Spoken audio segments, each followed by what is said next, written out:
Transmission Lines PPP.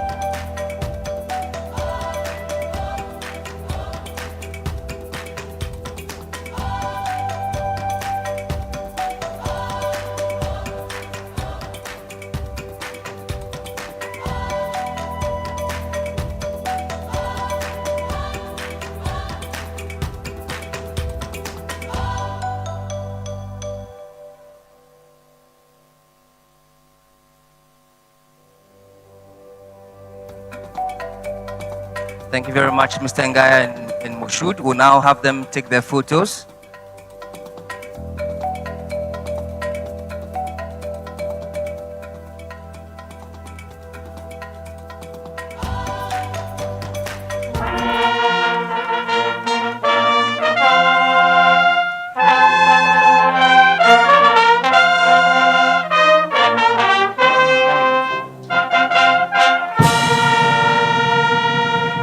Thank you. I'm pleased to say that the third one is also related to Tanzania, and this is the Tanzania LNG project signing. Today, Africa50, Tanzania Petroleum Development Corporation and Taka Arabia are signing this agreement to develop a pilot project that will supply Tanzania's natural gas to industries across the country. You've heard a lot about gas today and how it's so important to unlock industrialization in Africa. So please, may I invite the signatories for this particular signing as well. Anas Sufi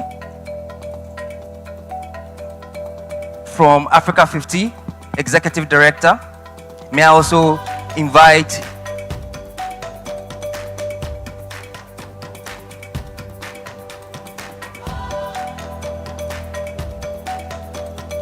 Musa Mohamed Makama, Managing Director, Tanzania Petroleum Development Corporation. Karim Shaban, Managing Director, Taka Arabia.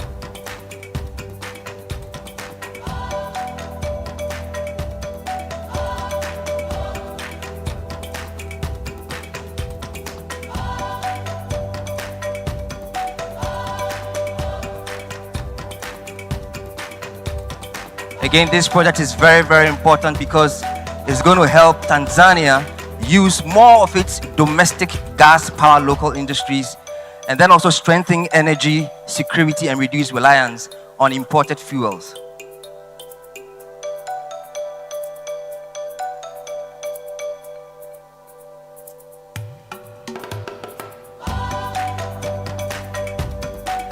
Again, the bigger picture is that it will lay the foundation for a larger LNG project here in Tanzania. So this is very, very critical, and we are really pleased that we are collaborating with Tanzania, Taka Arabia to do this.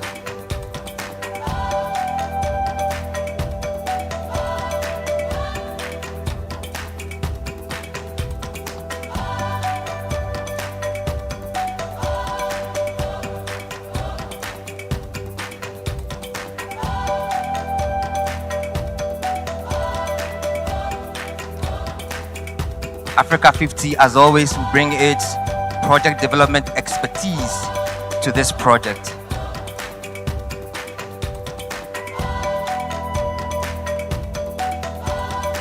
The good thing is that this is a model that can be expanded. So after Tanzania, we're looking to move into other countries. You heard our CEO announce the big gas platform that will be leading on the continent. So this is exciting times, and we're really pleased that this is happening. Please give them a round of applause.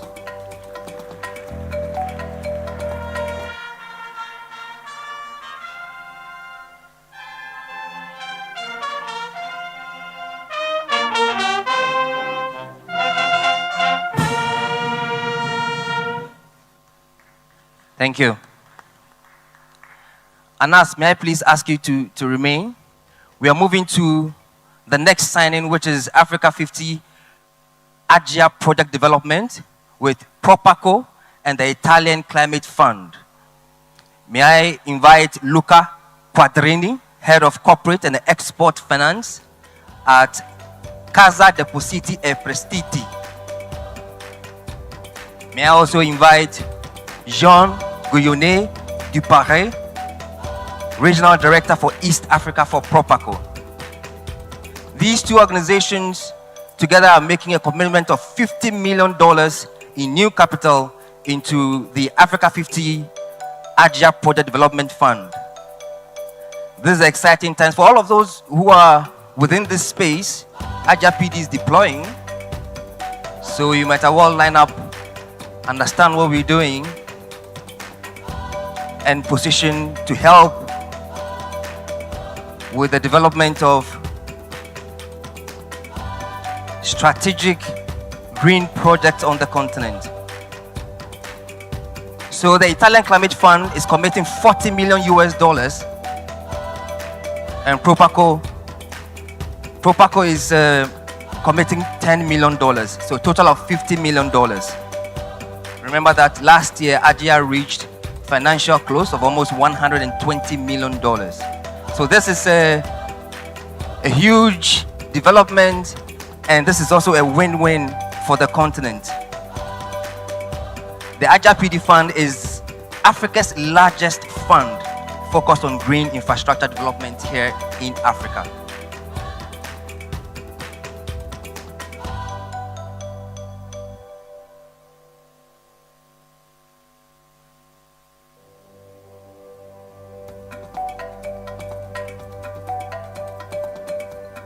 All signed and sealed. A round of applause.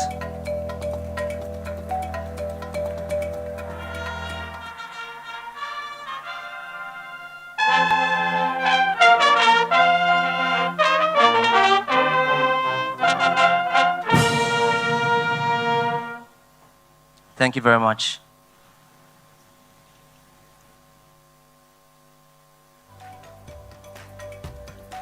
And the final one for this morning is the Africa50 and British International Investment BII Agreement. May I please invite Mr. Leslie Masdop, Chief Executive Officer for British International Investment. And may I also invite here Alain Ebobise, Group Chief Executive Officer of Africa50. Please let's welcome them with a round of applause. This is a strategic partnership on infrastructure investment in Africa. And guess what? This is not just a signing. We've already made big strides. BI has already made big strides. They are already committing $20 million to the Africa50 Infrastructure Acceleration Fund. So that agreement that they are signing, they've already started working on this.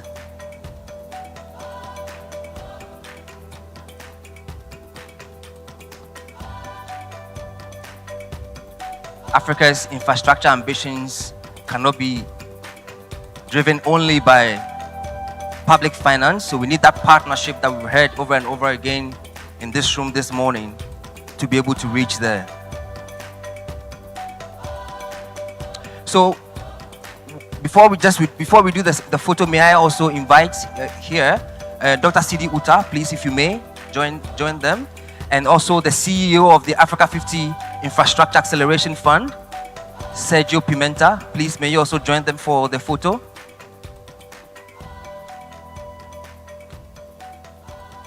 Sergio is leading our Africa50 Infrastructure Acceleration Fund. So that $20 million, he will be managing that.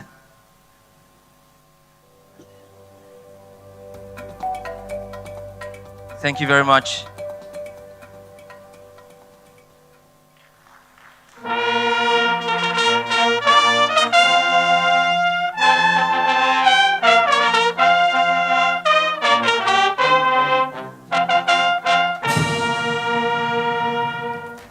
Thank you. This is the final of the signings today, but of course, it does not mean this is the end of the project that we'll be delivering across the continent. Thank you very much.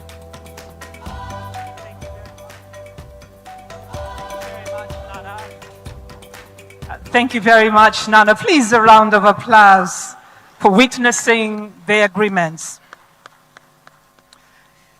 Your Excellency, we've gathered here today, and many thanks to our sponsors.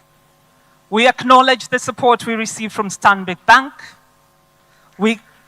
Thank you.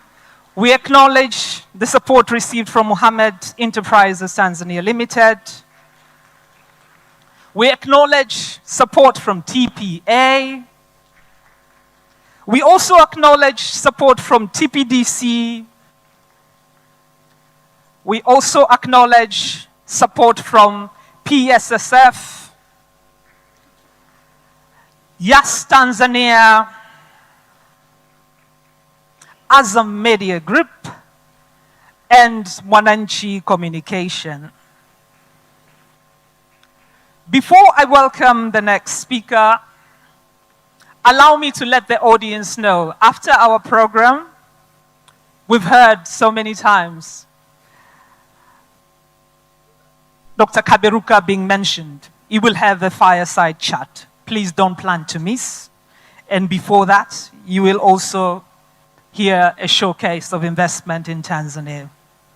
May I now, Your Excellency, allow me to welcome the President of the African Development Bank and Chairman of the Africa50 Board, Dr. Sidi Auditor, to give words of appreciation and also to welcome you to address this audience. Karibu sana, Dr. Sidi. Please, a round of applause to him. Thank you very much. Allow me really to express our gratitude to Her Excellency Dr. Samia Suluhu Hassan, President of the United Republic of Tanzania, for the warm welcome and for hosting this annual meeting of the General Assembly of Africa50 and the Infrastructure Forum for Africa. Allow me, Your Excellency, to invite you to deliver your keynote statement. Welcome.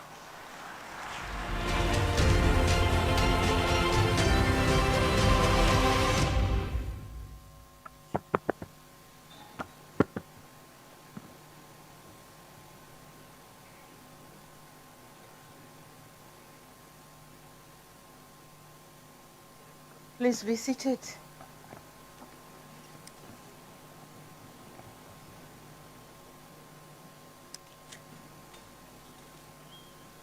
Your Excellency, the former President of the United Republic of Tanzania and one of the founding members or presidents of the Africa50, and this is none than Dr. Jakaya Mrisho Kikwete.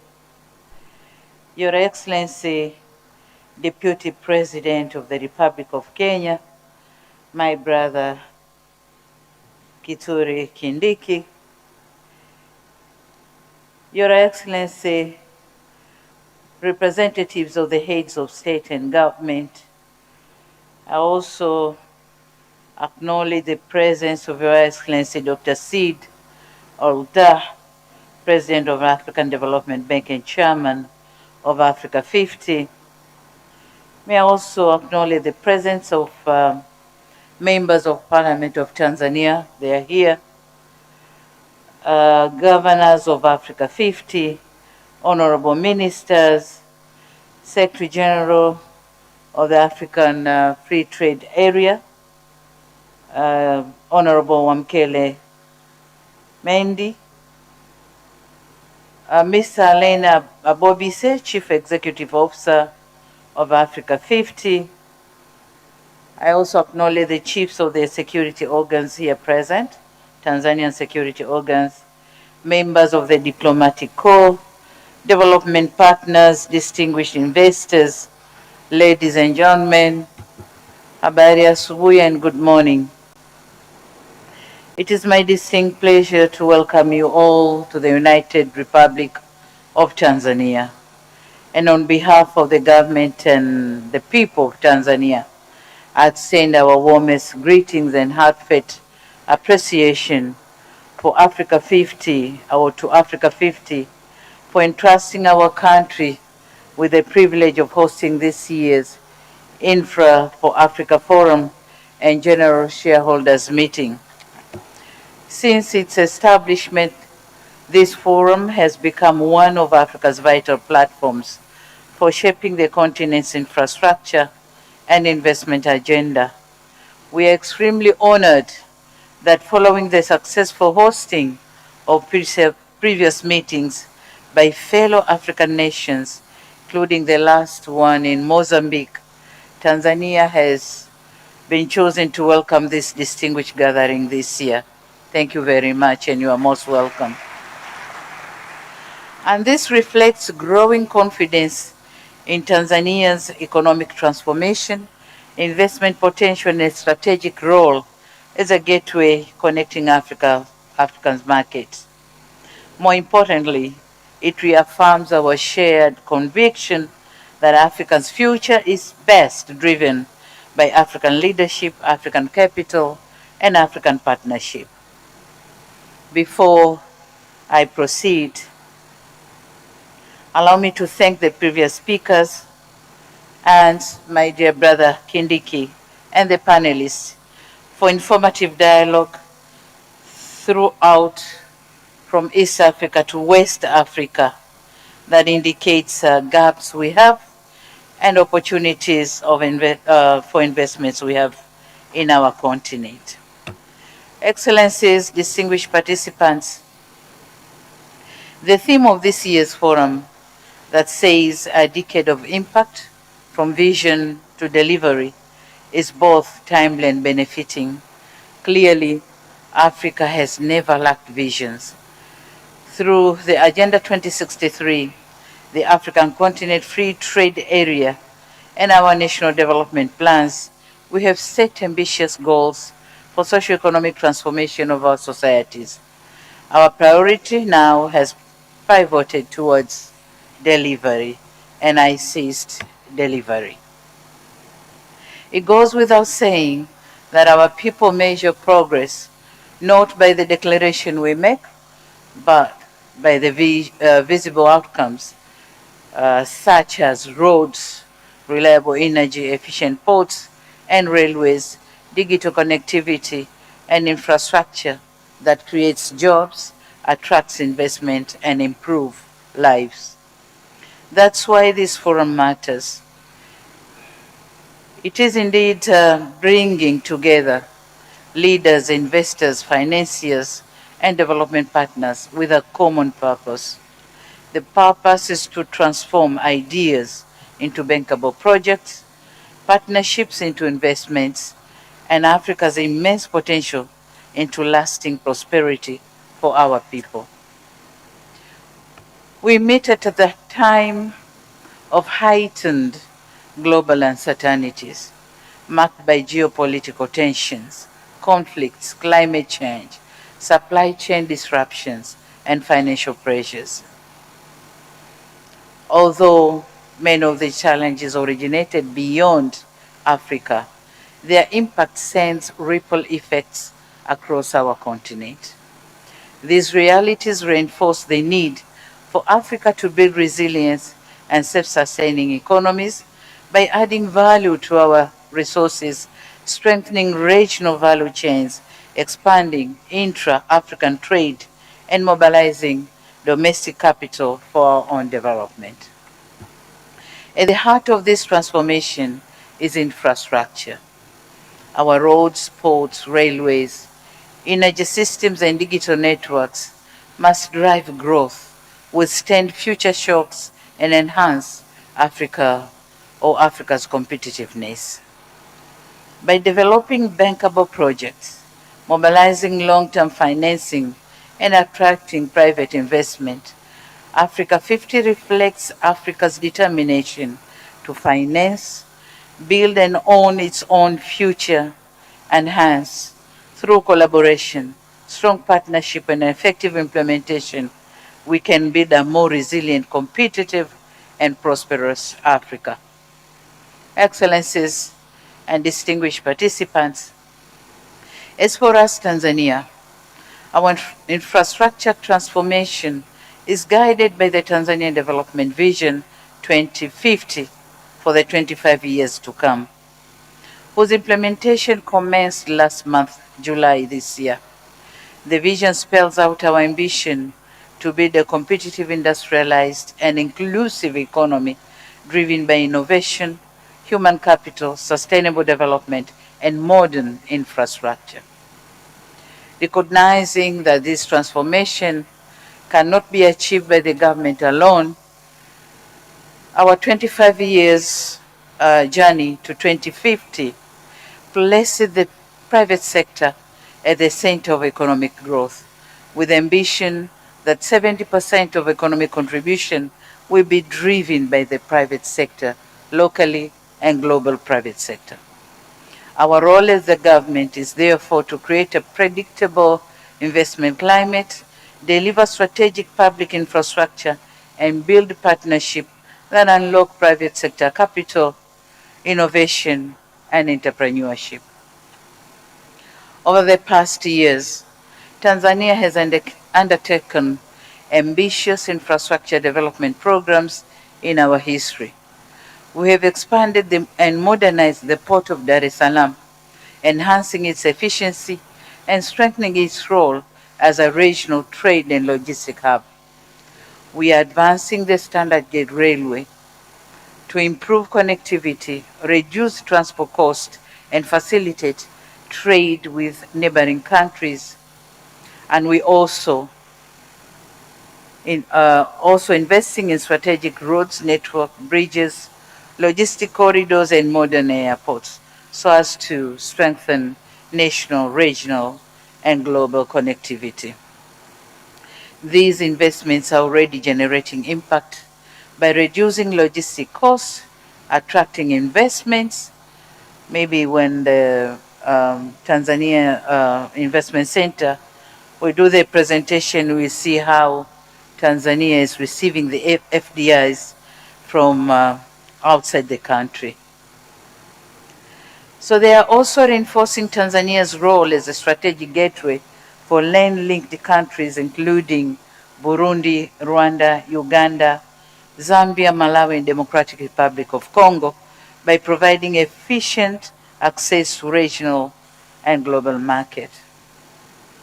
Tanzania's strategic location along the Indian Ocean has historically positioned our country as a natural gateway to Africa. Today, through sustained investments in infrastructure, we are strengthening this role by connecting markets, facilitating trade, and supporting regional integration. As an active member of both the East African Community and the Southern African Development Community, Tanzania occupies a unique position as a bridge between the two important regional blocs. We are committed to using this position to strengthen cross-border trade, develop regional value chains, and promote investments that deliver shared prosperity. The African Continental Free Trade Area further complements regional efforts to enhance trade, investment, and infrastructure connectivity. We therefore stand ready to work with Africa50, governments, investors, and development partners to accelerate delivery of infrastructure that connects our people, industries, and unlock Africa's economic potential. Distinguished participants, talking on building Africa's next generation infrastructure, we are relying heavily on building integration systems that drive industrialization, innovation, and competitiveness. And in this respect, energy remains the foundation of economic transformation. Without reliable, affordable, and sustainable energy, industries cannot grow, business cannot expand, and economies cannot compete. So in cognizant of this fact, Tanzania is investing in a secure and diversified energy sector through hydropower, renewable energy, and natural gas. The Julius Nyerere Hydropower Station and investment in other clean energy sources is strengthening energy security and supporting industrial development. With the continued discovery of natural or proven natural gas reserves, Tanzania is well positioned to contribute to regional energy security while promoting value addition, manufacturing, and economic diversification.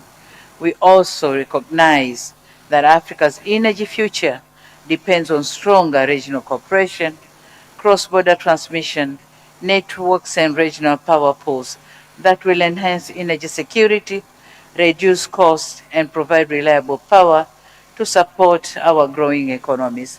And my brother Kindiki has explained very nicely our East African pool, but we also have the Southern African power pool, which also provide electricity, reliable electricity to our countries. Equally important is digital infrastructure. In today's world, connectivity is essential as roads, ports, and energy.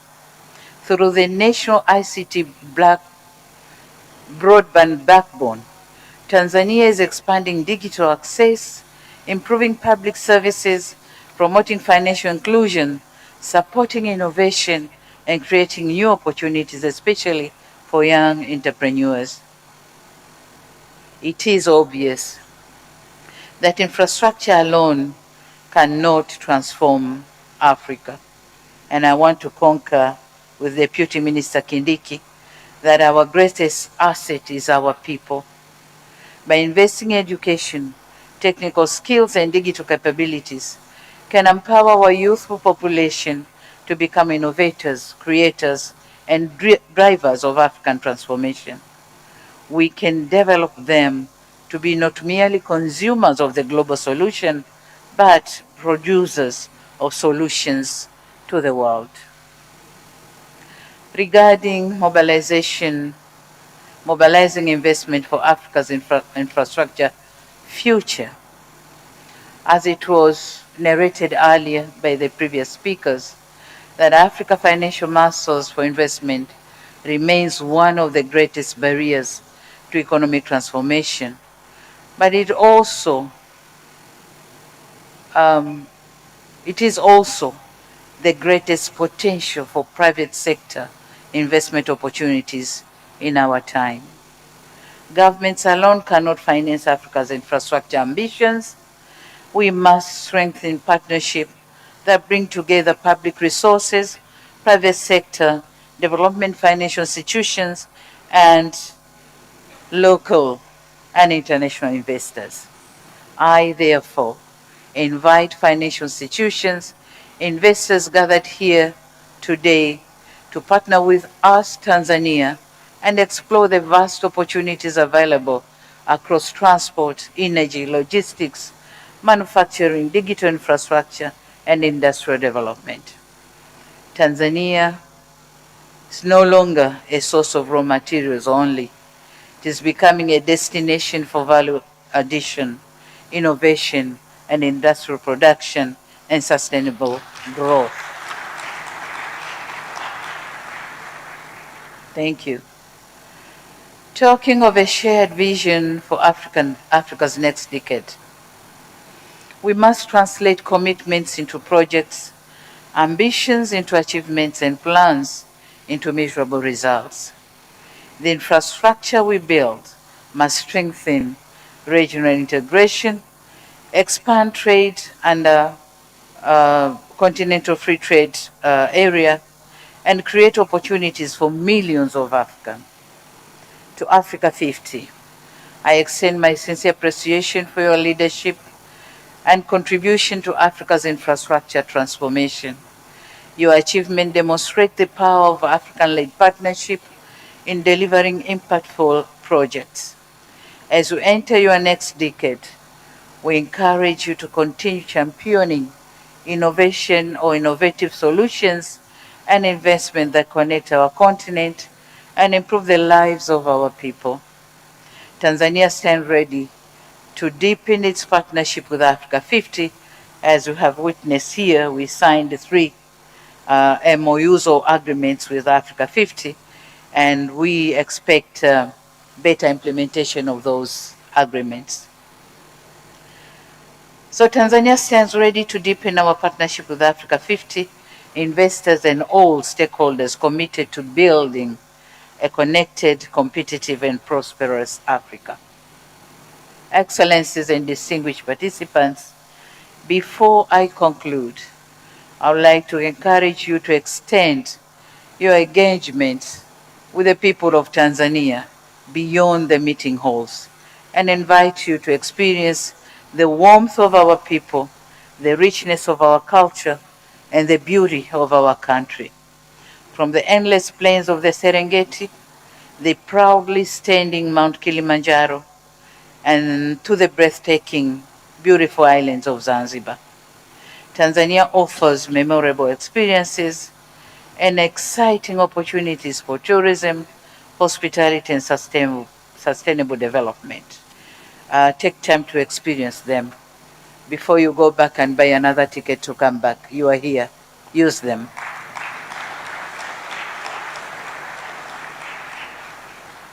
I also wish to share our pride in hosting, together with our neighbors, Kenya and Uganda, the historic Total Energies CAF African Cup of Nations, AFCON Pamoja 2027. The first ever AFCON tournament to be hosted in East Africa, and the first in the history of the competition to be jointly hosted by 3 countries. This milestone reflects not only our shared passion for sports, but also Africa's growing confidence and ability to deliver world-class events while strengthening regional cooperation and investments in sports. As Africans, when we work together, there's no limit to what we can achieve. With these remarks, it is now my honor and privilege to declare the 2026 Infra for Africa Forum and Africa50 General Stakeholders Meeting officially open, and I wish you fruitful deliberations.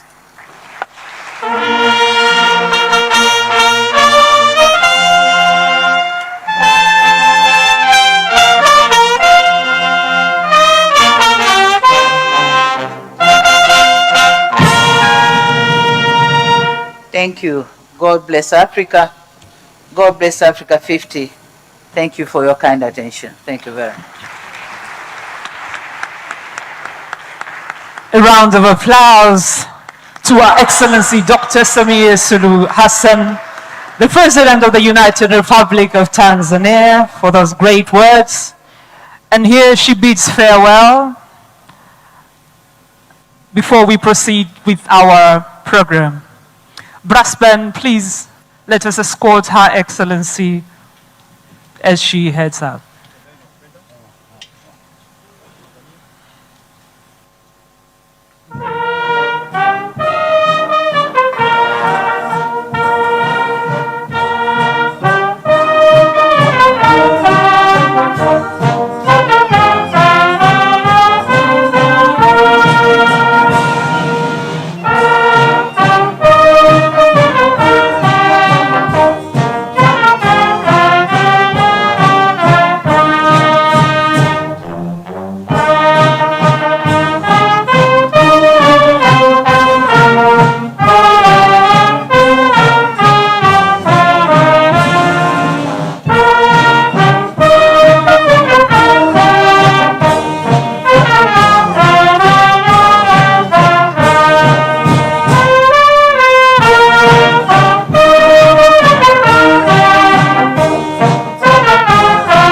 Take your seats.